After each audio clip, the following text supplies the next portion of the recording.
Tell me about your background as a writer. Well, Jim, I was an accidental writer. Now, to explain that, I was working for the railroads in Houston, Texas. And I went to see a movie in early 1957, The Girl Can't Help It, Jayne Mansfield. And I thought, geez, I'd like to meet her. I think we'd be great friends. I gave 2 weeks' notice, transferred to Los Angeles, gave them 2 weeks' notice, and went looking for a job. And someone suggested Life Employment downtown LA. They find jobs for kids that want to be in the industry. I went down, they had nothing, and I went back the next week, and she says, what do you know about business management? I says, oh, everything, because I always figured if I could get my foot in the door, I'd make it.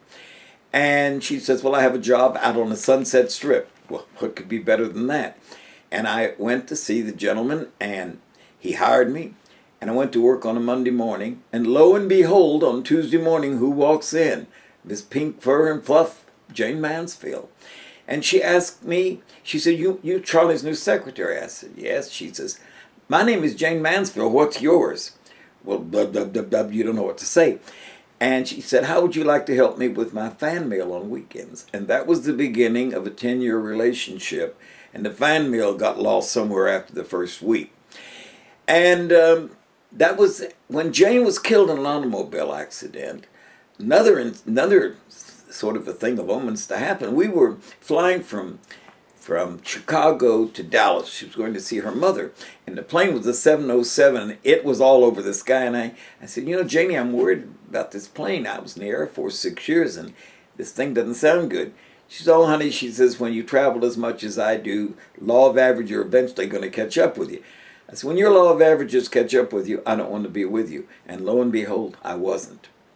So Jim Backus, Mr. Magoo, said to me after Jayne died, he said, how long were you with Jayne? I said, 10 years, Jim. Well, I bet you have a hell of a book. So when I hear these kids talking about they started out in the garage with their band or on these websites, they started out in the garage. I pulled a typewriter out into the garage in 1967, spent 3 months writing 800 pages, which I didn't sell for 6 years. But I never gave up. I just kept sending the book out and sending out material on it, try to sell it. And one day I get a call from Regnery Books. We'd like to buy your Mansfield book. And that was how I became a writer. How many books have you had published? Oh, going on 3 dozen. And out of the 3 dozens, what have they been on mostly? Oh, they've almost all been celebrity biographies. My first one was Mansfield, and then after that they just started falling in. And I've got 3 books that are comprised of interviews that I did with children of the stars. But no, they just after I sold my first book, then they started coming. Yeah, I've got to say this about your books I've read. They're terrific, by the way. You flatter me. Out of all the books you've written, you have any particular favorites? Well, it's like, which one of your children do you like the most or love the most? But I would say, of course, Jayne Mansfield was very personal to me. Rosemary Clooney, we became very close. She was godmother to 2 of my children.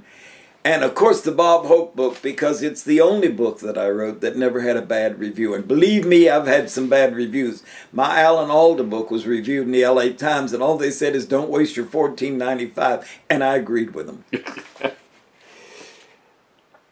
What advice you have for a person writing his or her first book? Never give up on your dream. No matter, you're going to get critics, or people will be jealous or envious, or maybe just really true, legitimate critics. But always believe in yourself. Don't ever give up on your dream. Because, if I'd given up waiting 6 years to sell my first book, nothing would have ever happened. And I would say also that, character is very important, and dialogue's important. And one of the best ways to create dialogue is to sit in a restaurant in a booth and listen to the people in the next booth, because they think they're sitting there all alone. And you can get great dialogue there because not everybody speaks the King's English. And so many books today, novelists especially, write books, and the characters all sound alike. You have to differentiate your characters. And you know, you're a vibrant 92-year-old man here. What do you ascribe to your longevity? I don't believe in old. Old is for old people, and I don't hang out with old people. I hang out with young people. They're the future. They're the ones that are alive and not headed for the cemetery.